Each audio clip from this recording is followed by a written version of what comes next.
This is my 1990 Miata, and this car is very misrepresented in today's media, and it's made to seem like the everything car, when in reality, there's a certain type of person that should be buying this, and a lot of different types of people that shouldn't be buying this. And in today's video, hopefully I'm going to help you guys understand what this car is all about, and help you avoid making the mistake of buying something that you don't really want or need.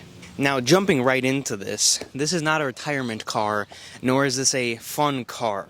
These cars are old and extremely raw, and we're going to go drive it, and I'm going to give you guys the driving impressions in this video. But something you should know is this is not going to be your Corvette or something that you can drive as an old man. A lot of people do, but I see it and look at them like, how is that any fun whatsoever? Now, this car is a roadster, a convertible, but there's so many other options, especially the price nowadays, that are so much better than them, and people still continue to buy them. And honestly, the media's kind of hyped these cars up to make them seem like something they're really not. Oh, it's this fun car that everyone can buy, everyone can enjoy. In reality, this car is a 35-year-old Japanese car with zero sound deadening, with absolutely no comfort whatsoever, and absolutely no rust protection in any way. Now, I'm going to jump into this first issue and the biggest thing that you should know before buying a Miata, and that is going to be rust. There is pretty much no rust protection on these cars, and even if you're living in California, there's a chance that these cars could rot away because of the humidity and the rain.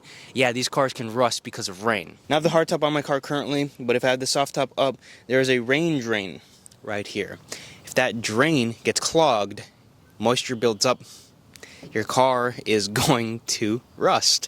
And even in the floor pan, my car was the best example that I could find in the Midwest of a car that had absolutely zero rust, and I had to do rust repair on it even still because the moisture builds up underneath the floor pan right here in the driver's side, passenger side too, and that causes the cars to rust. And most of the time you don't notice it unless you lift up the carpet, because some of these cars still haven't got to the point where they're rotted through, and if you don't hit that one spot with your finger where it goes through the floor, you might not notice it, but it's probably going to be there. With that being said, do your proper inspections, and if you think the rust isn't too bad, some cars are savable, but most likely for the price of these cars, it's not worth your money unless you can do it yourself and you get a really good deal. I just wouldn't buy a rusted car. Rust is a really big issue and something that plagues almost every single Miata, and something that you just have to be aware of when you go to buy them. A little bit of rust repair won't cost you too much, but replacing massive parts of the car can get costly very quick. Now, before I give you guys all the rest of the issues and things to know, common places of concern, places to look, let's go for a little drive and actually give you guys a little impression of what I'm talking about when I say this car is not for everyone. And you really should weigh your options. Go drive one, experience one if you really want to get one. You know, I have a lot of people come to my comment section who said, I bought a Miata and I just sold it, or I just bought a Miata and I really don't like it. And hopefully I can give you guys that side of things. Even though I absolutely love my car, I understand where a lot of people are coming from when saying, I don't like the Miata and I regret buying it. Now, this is going to come off as a Mazda Miata kid calling his car a race car. I know it is. But the truth and the history behind the Miata, if you guys don't know, this car was bred to be an enthusiast experience. Now, Mazda USA is the reason why the Miata even became a concept. They wanted this to be an enthusiast experience, 50-50 weight distribution, engine in the front, rear-wheel drive. And that's what ended up happening with the Miata. It was made after the English Roadsters. The English Roadsters were not reliable, and they stopped selling. But Mazda tried to use their formula with the convertible front engine, rear-wheel drive, make it reliable, make it cheap, so people will want to buy it. And people bought it like crazy. The Miata is what created the Z3, the TT, the SLK, and that entire market at the time. But the Miata wasn't made to be like an old man car. It was made to be a raw enthusiast experience. And as they age, they continue to be this raw enthusiast experience that people might not understand. The first thing I want to mention is this car is extremely small. If you're a person who's a little bit wider, maybe, you know, over 6'1", 6'2", and you're older and you're over 6 foot, you might not fit in the car all too comfortably. It's also extremely low, especially after you put coilovers on it, which most old people wouldn't do because they want to take this thing out on a nice Saturday, maybe take it to a Cars and Coffee, which really isn't what this car is about. This car was made to be driven and driven hard. A Miata is a fantastic car for the enthusiast who wants to put it through the back roads. The Miata is not a good car for someone who's looking for a retirement car that wants to take it to Cars and Coffee or go get dinner. That's not what the NA Miata is for. I will say this, the NB Miata is way more comfortable and would be a way better car. The Z3, the Z4, the SLK, all of those cars mentioned would be way better than the NA Miata. NA Miatas squeak, rattle, they make weird chattering noises. The transmission makes a ton of chattering. When I first bought this car, I thought that this car was about to blow up because of how much noise it was making. But it turns out Miatas are just like that. They're noisy, old, raw, engaging cars to drive. And you know, that's what makes them so great. All the weird and wild noises they make, how connected you feel to the car. But that's not good for someone who isn't looking for those things. A lot of these old Japanese cars are like that. They feel like they're just junk boxes, right? I'll avoid using the S word, but you guys know what I mean. And the Miata is no exception. If you're looking to buy a stock Miata, keep it stock. It's gonna make weird noises and be extremely boring.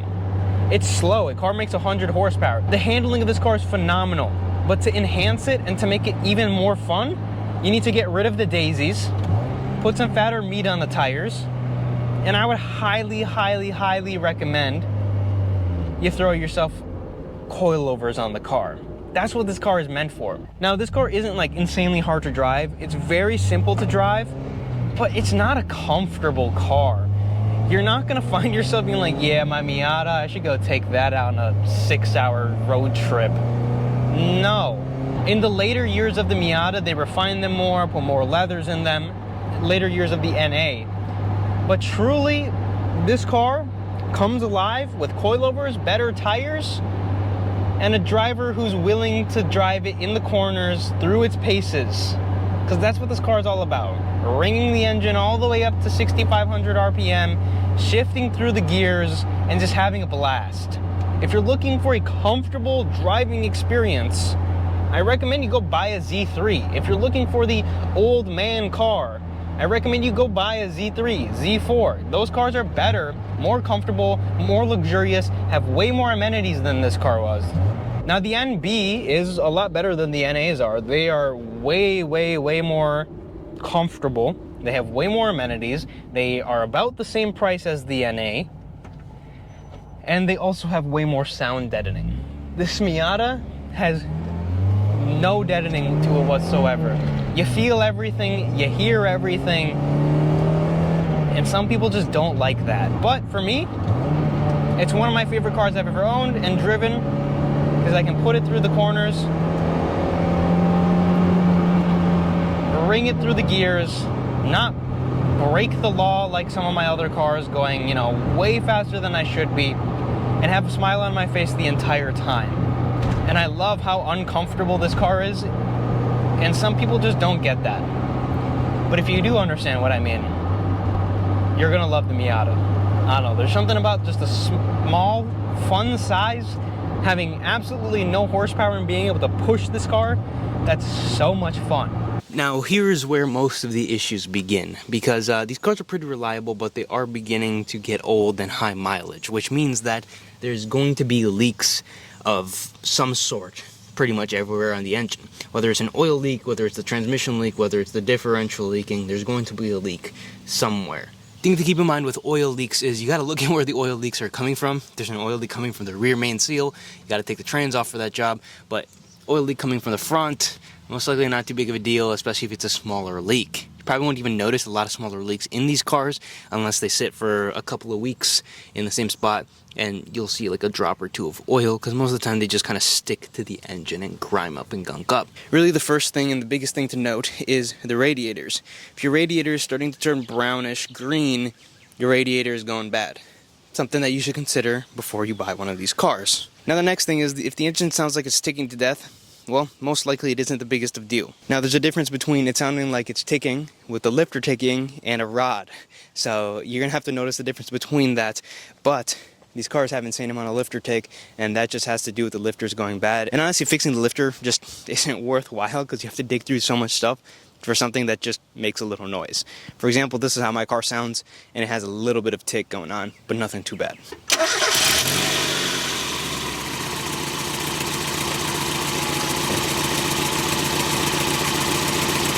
The engine's a little ticky, but it's not too bad for what a Miata could be. I've heard a lot of engines that sound a lot worse, and they're in perfectly fine order. These cars make a lot of noise and a lot of chatter, which is the reason why I say this car is not for everyone. Miatas have insane amount of lifter tick, and they make a lot of noise, as I was talking about earlier. There's squeaks, there's rattles, there's transmission whines. All of those things happen in these cars, and it's just because, like I've been saying for this whole video, these cars are really raw. You're gonna hear chatters and squeaks and rattles and grinds and all of those things in this car, but that doesn't mean that necessarily your car is a lemon or you found a bad example, because a lot of them are like that. Now, if the transmission is repetitively grinding a gear or the engine sounds like it's about to explode, it might be a lifter, but it also could be a rod, and you got to pay really close attention to that if your car is sounding like something is majorly wrong. Perhaps even just walk away from a car like that. Now, the first time I drove this car, I got so scared. Luckily, I had one of my friends with me who had one of these cars, and I just wasn't ready for this car to make so many noises. I thought I just bought something that was going to fall immediately apart. And we pulled over to the gas station about 5 minutes after I bought it. And I was kind of like freaking out, like, oh my God, this thing sounds like it's dying. What is this noise? What is this noise? What is this noise? And my friend drove it, and he's like, dude, there's nothing wrong with the car. Miatas just do that. And honestly, after owning it for 2 years, Miatas really just do that. They make so much noise that you feel like something's broken if you're coming from something that isn't this old and this raw. Now, these cars are aging and parts begin to fail, like the hydraulic system for the clutch or the hydraulic system for the brakes, and those are things that are going to have to be replaced, and just everything you should take note of. There's no other major issues other than the lifter tick that you should really know about the Miata. Now, there are other certain specifications like having 2 different motors, but at the end of the day, it's really the same. But there are some significant changes that Mazda made throughout the first couple of years that you should really take a note of. A short nose crank versus a long nose crank. At the end of the day, it doesn't really matter, but if you don't know what those things mean, check out my buyer's guide on all of the different years, the different options that came in the Miatas, because I went into really good detail that I just won't be able to cover in this video. Other than the rust and lifter take, the radiator going bad, there aren't any other major things that could go wrong in the Miatas that couldn't go wrong in other cars. And what I mean by that is just do your due diligence when buying it and make sure all of the mechanical things are good in the cars. Just double check everything, double check the rust spots, and make sure that if your car is making weird noise, that it isn't Miata related. Just keep in mind that these cars make a ton of rattling. Now, other than the rain drain and the floor pans, just double check every place that these cars could rust from. The rocker panels is going to be a good giveaway as far as how much rust the car is actually building up, because rocker panels won't hide it. That's the first place to go. If that black trim on the bottom is starting to rust and rot away, most likely your car is going to have some major rusting problems that your eyes just can't see. Now, just because your rocker's fine doesn't mean the rest of the car is fine. Double check everything, lift the trunk carpet, and just thoroughly check for rust, and I cannot stress that enough. Now, coming over to the interior, there are certain things that are huge pluses in terms of luxury. One of those is not having power windows. Yeah, I said not having power windows is a luxury. The crank windows in these cars don't fail. The power windows, well, if your regulator fails, it could cost you a lot of money, plus it's annoying to replace, and plus, I mean, your windows are just going to roll up super slow. I have crank windows in this car, and I honestly just could not be happier. Now, as far as the rest of the interior, your door card might be cracked, your dash might be cracked, the top panel of this door card likes to crack. I replaced my entire door panel, and luckily my dash is in decent condition, but there's going to be a lot of wear on these cars, especially because some of them have 200,000 plus miles, and sitting in the sun, Japanese cars do not like that whatsoever. The one lucky thing about the Midwest is it doesn't really get all too hot here, and our dashes actually get preserved decently well. The rest of the outside of the car doesn't, but at least the dash does, right? Now, another big thing about the Miata is you might notice an insane amount of slop inside of the shifter here, and all of that it's just the shifter bushings. I have an aftermarket short shifter, extended short shifter on my car, whatever you may want to call it, that makes it insanely crisp, but if your Miata feels like you're driving a semi-truck, change the bushings out and you'll save yourself a whole lot of pain. And usually there's supposed to be a center console here. If you have an upgraded center console, consider that a win because you can get cup holders, which these cars do not come with. Honestly, with the interior, just do a thorough inspection, watch for the cracks and stuff. They're all pretty much going to show their age, unfortunately. Negotiate that into the sale price, and if a car's too rough for you, walk away from it, I suppose. Another big thing is these airbag lights. If the airbag light is flashing, that's not really the biggest deal in the world.